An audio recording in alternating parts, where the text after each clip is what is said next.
During the battle for Shiganshina, Marley's warrior unit suffered a crushing defeat. Despite their well-prepared trap, they proved no match for the Survey Corp. If not for last-minute saves from Pieck and blunders from Levi and Hange, the majority of Marley's warrior unit would have been captured. Instead, only Bertolt suffered that fate, while Reiner and Zeke lived to fight another day. But what if they didn't? What if Reiner and Zeke were captured instead of Bertolt? How would the story of Attack on Titan be impacted by this change? Before we begin, we must briefly go over how Reiner and Zeke made their escape, and then theorize how the Survey Corp could have prevented this. Levi was in an open plain filled with Titans. He had Zeke captured, but instead of focusing on securing him, his mind wandered to who should receive the serum. This momentary lapse in focus gave Pieck an opening to rescue Zeke. Now, trying to create a scenario where Zeke isn't captured is tricky. Again, Levi is in an open plain, surrounded by Titans that Zeke controls. Even if he stops Pieck's initial attack, he would need to reach the walls on foot, while carrying Zeke and fending off further attacks from Pieck. Plus, Zeke could easily shout for his Titans to attack Levi, further worsening Levi's chances at succeeding. A scenario where Zeke isn't captured requires intervention from me. In our scenario, instead of stabbing through Zeke's eye, Levi instead cuts out his tongue, preventing him from issuing commands to his Titans. Levi would then notice Pieck's attack. He'd simultaneously dodge it and slash through her eyes in a single motion. This would completely blind her and temporarily remove her from the battlefield. Levi would use that time to race to the walls on foot. Pieck would attack Levi again after she materializes a new Titan, but Levi would fend off all of her attacks. Now let's discuss Reiner's escape. After some last-minute persuasion from John, Hange decided against killing Reiner. Mikasa was tasked with retrieving the serum and signaling Hange if it proved impossible. While waiting, Hange momentarily dropped her guard, and Pieck seized that opportunity to attack.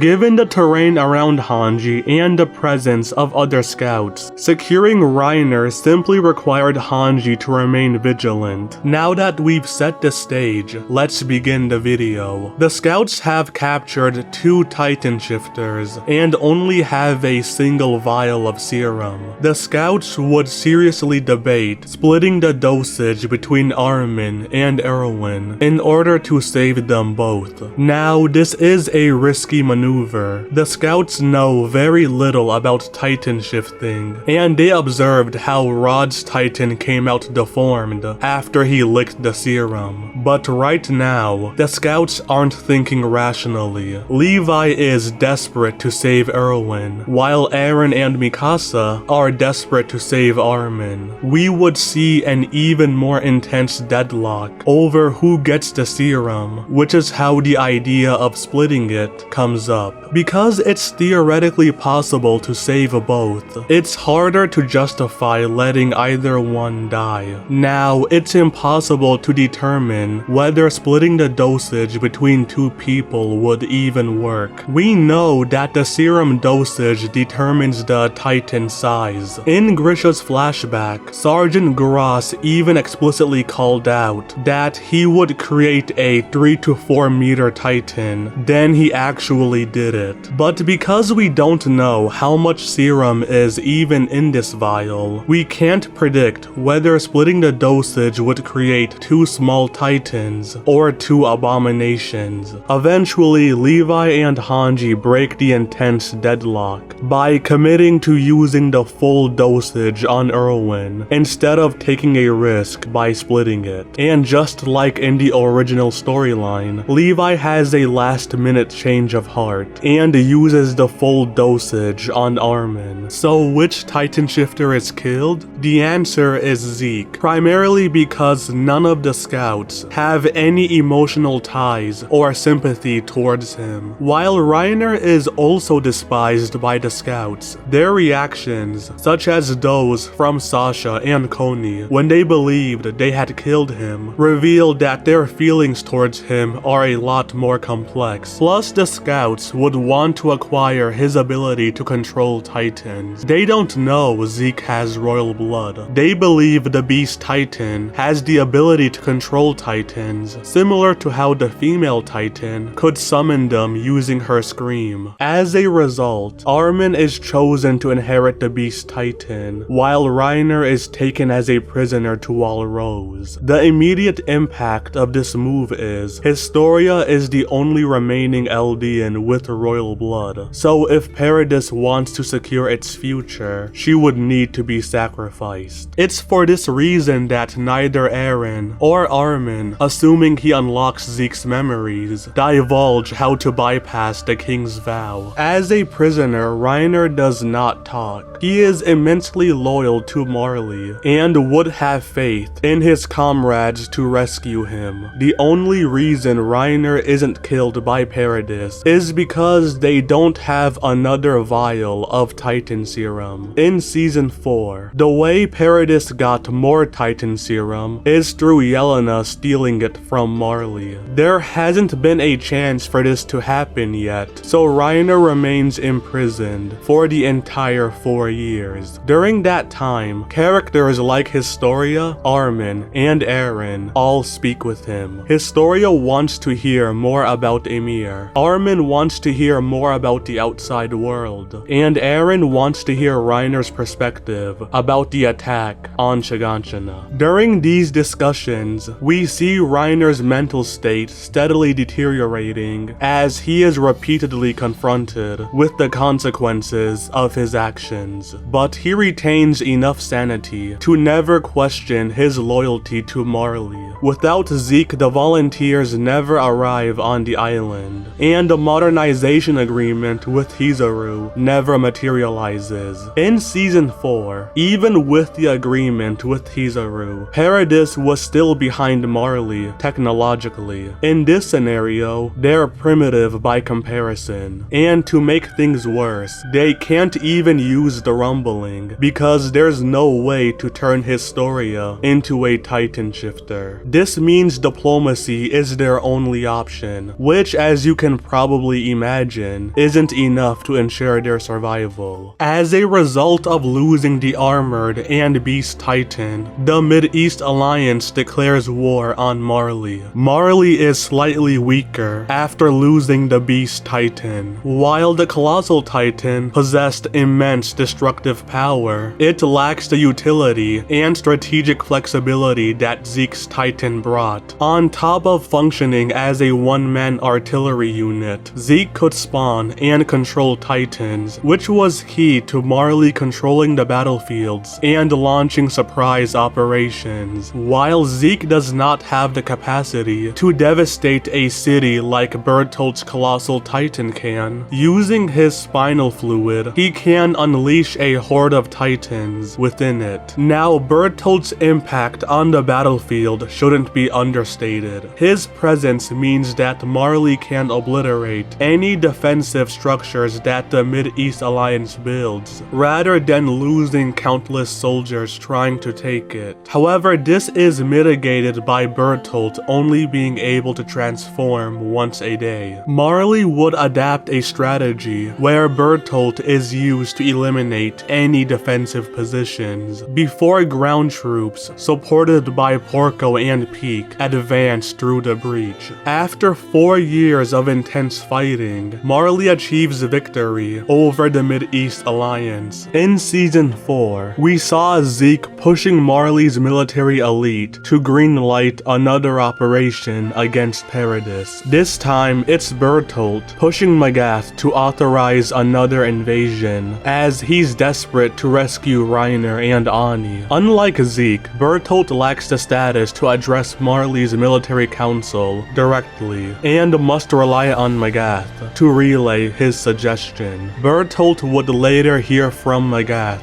that Willy Tybur wants to rally the world in a global alliance against Paradis, meaning hoping he'll get his chance to rescue his comrades. But things don't play out quite the way Willy Tiber was expecting. The festival comes and goes without any attack from Paradis. In this scenario, there's simply no reason for Eren to strike Marley. Zeke is dead, and he doesn't want to disrupt Armin's plan for diplomacy. Without Eren attacking, Willy Tiber's speech falls flat. He wows the diplomats attending, but it doesn't result in a global alliance forming. Marley's military officials would then decide to attack Paradis on their own. They begin to build up their military for an eventual all-out attack on Paradis. This means after 4 years, Bertolt gets his opportunity to rescue his comrades. In this scenario, Paradis has no allies. Their technology is far behind Marley, and they have no way to activate the rumbling. This means when the attack comes, it's a one-sided massacre. The combination of Bertolt's colossal titan and Marley's air power decimates the scouts, and Marley quickly seizes control of the island.